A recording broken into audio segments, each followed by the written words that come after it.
Guys, I hope आप सभी अच्छे होंगे। तो आज का हमारा टॉपिक है स्पेसिफिक टोर्ट्स, जिसमें हम कुछ टर्म्स डिफाइन करेंगे। तो हम देखेंगे नेग्लिजेंस क्या होता है, न्यूसेंस क्या होता है, कोजी पेरेंटल अथॉरिटी या quasi judicial authority, contributory negligence. हम कुछ टर्म्स डिफाइन करेंगे। सो आई होप आपने यूनिट 1 लॉ ऑफ टोर्ट्स की पढ़ी होगी। अगर आपने नहीं पढ़ी है तो पहले आप वो जाके पढ़ें, तभी आपको ये नेक्स्ट यूनिट समझ में आएगी। सो आई होप अगर आपको ये अच्छी लगे तो please like share and subscribe करना बिल्कुल भी ना भूलें। Let's begin with our topic. पहला आता है नेग्लिजेंस। नेग्लिजेंस बोलता है जब भी कोई डिफेंडेंट लाइबल होता है to perform a legal duty towards the plaintiff, और उस लीगल ड्यूटी को वो नहीं परफॉर्म कर पाता है, means there is a breach of legal duty from the side of a defendant, और उस ब्रीच ऑफ ड्यूटी की वजह से जो प्लेंटिफ होता है उसे डैमेज झेलनी पड़ती है, we call it as a negligence. So Winfield ने डिफाइन करी है negligence: tort is a breach of legal duty to take care which results in a damage to the plaintiff because of the conduct of the defendant. It's the same meaning that जो defendant है उसके side से legal duty जो थी वो breach हुई है, और which results in the damage to the plaintiff because of the conduct of the defendant. अब हम पढ़ेंगे चार एसेंशियल्स जो हमें प्रूव करेंगे कि these are the cases of negligence. तो इसमें पहला आता है आपका duty to take care. Duty to take care means जो डिफेंडेंट है वो बाउंड है, मींस लाइबल है to exercise a care towards the plaintiff. So और इसमें सेकंड एसेंशियल्स जो प्रूव करना है वो हमें स्टैंडर्ड ऑफ केयर, उसका मीन जो डिफेंडेंट प्लेंटिफ है विच इज नीडेड दैट जो स्टैंडर्ड ऑफ केयर है वो रीजनेबल होना चाहिए। थर्ड एसेंशियल जो हमें प्रूव करना है, duty of a care must be owed to the plaintiff, जो कि नेसेसरी है। Plaintiff has to prove that the defendant owed a duty of care towards him only. अगर प्लेंटिफ ने डिफेंडेंट ने कोई ड्यूटी वो नहीं करी है, मींस अगर वो कोई ड्यूटी परफॉर्म करने के लिए लाइबल नहीं है, तो plaintiff can not take any action against the defendant. अगर जो डिफेंडेंट है वो लाइबल नहीं है कोई भी ड्यूटी परफॉर्म करने के लिए प्लेंटिफ की, तो जो प्लेंटिफ है डिफेंडेंट पे कोई भी चार्ज नहीं लगा सकता, चाहे वो जो उसे इंजरी आई है वो डिफेंडेंट की वजह से आई है। सेकंड एसेंशियल्स है जो कि प्रूव होना चाहिए, there is a due to this breach of duty there is a result, जो है वो एक डैमेज होना चाहिए due to the plaintiff, due to the defendant to the plaintiff. So अब हमें केस लो देखेंगे, डायग्नोग वर्सेस स्टीफेंसन। तो इसमें क्या होता है, जो मिसेस डायग्नोग होती हैं वो अपने फ्रेंड्स के साथ कैफे में जाती हैं। सो वहाँ जाके वो एक जिंजर बियर और एक आइसक्रीम ऑर्डर करती हैं।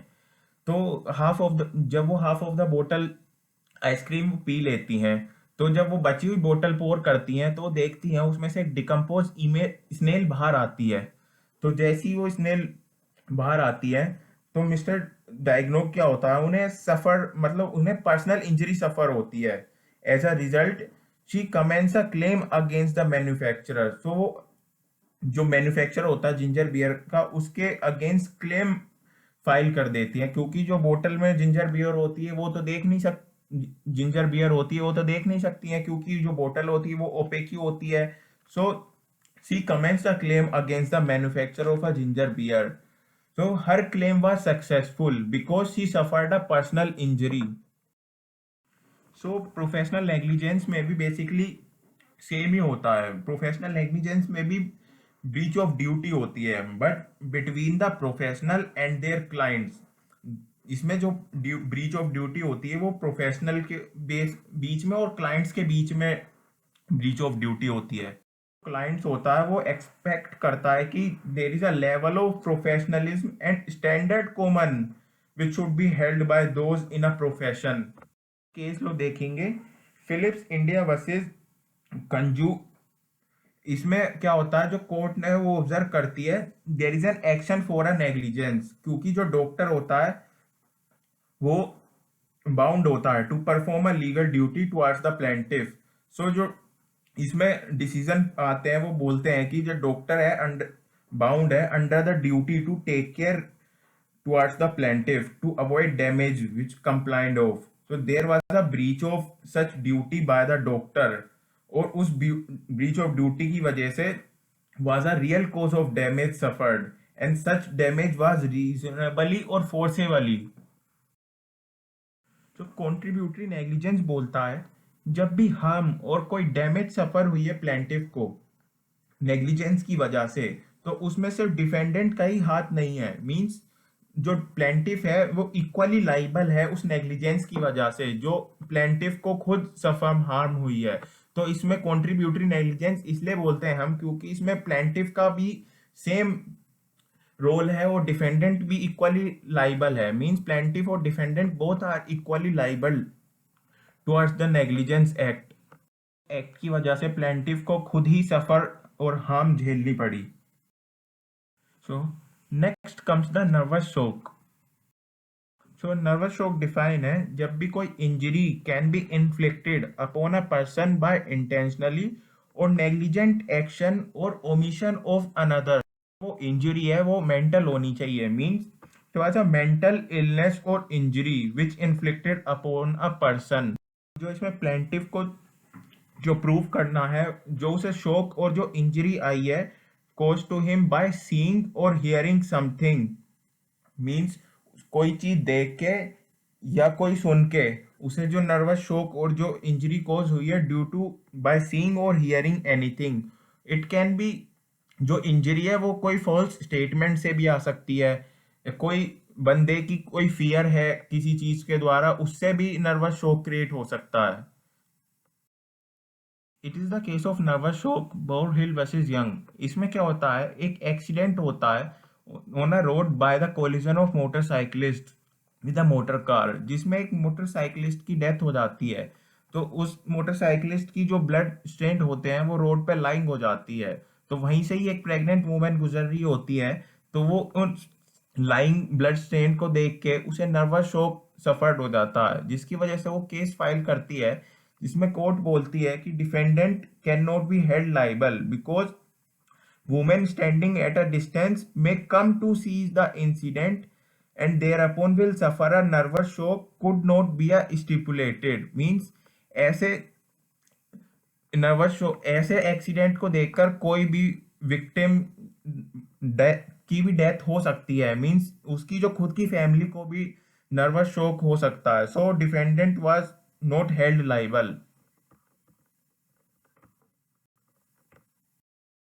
अब हमारा टॉपिक है न्यूसेंस। तो अब हम देखेंगे न्यूसेंस क्या होता है। न्यूसेंस बेसिकली डिफाइन होता है when a wrong done to a man by unlawfully disturbing him in the enjoyment of his property। means जब भी कोई बंदा सामने वाले बंदे की जो प्रॉपर्टी होती है उस पर इंटरफेयर करता है और जो जिस बंदे की वो प्रॉपर्टी होती है वो फुल एंजॉयमेंट नहीं कर पाता जो कि उसका पूरा राइट है। सो ये केस नेग्लिजेंस का केस माना जाता है। जैसे कि मैं एक एग्जांपल देता हूँ, मेरे पास कोई प्रॉपर्टी पड़ी है और कोई सामने वाला बंदा आके उस प्रॉपर्टी पे अपना हक जमाने लगता है और मुझे उस प्रॉपर्टी की एंजॉयमेंट नहीं करने देता। मींस जिसके ऊपर मेरी राइट है मैं उस प्रॉपर्टी पर कुछ भी करना चाहता हूँ तो वो मुझे रिस्ट्रिक्शंस करता है। So I can file the case of nuisance to her person और हिम एनीवन।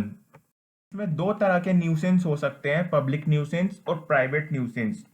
पब्लिक न्यूसेंस जो कि सेक्शन 268 ऑफ आईपीसी में डिफाइन है, उसका मतलब है कोई भी इलीगल एक्ट या ओमिशन जो कि कोज जिसके द्वारा कोई इंजरी, कोई ऑब्स्ट्रक्शंस और डेंजर और anyone to public in general और पब्लिक एट लार्ज।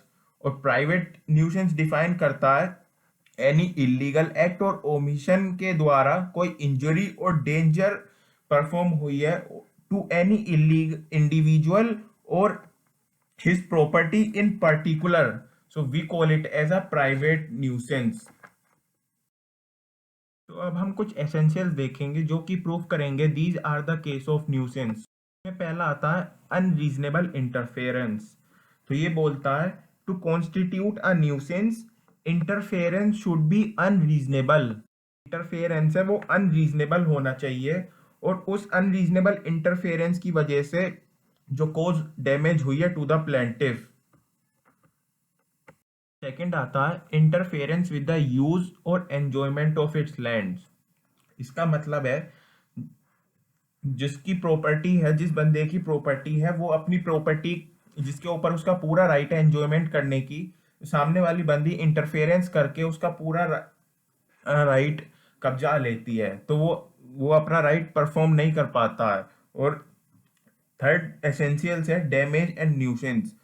जो इस एक्शन न्यूसेंस का जो एक्शन है उसकी वजह से जो डैमेज प्लेंटिफ को ही है, वो रिक्वायर प्रूव करना जरूरी है in case of a public nuisance. Means plaintiff can bring an action of a torts only when he proves a special damage to himself only. Quasi judicial authority. तो इसमें हमने कुछ अथॉरिटीज और bodies define करी हैं, जैसे कि medical council, university और अ क्लब।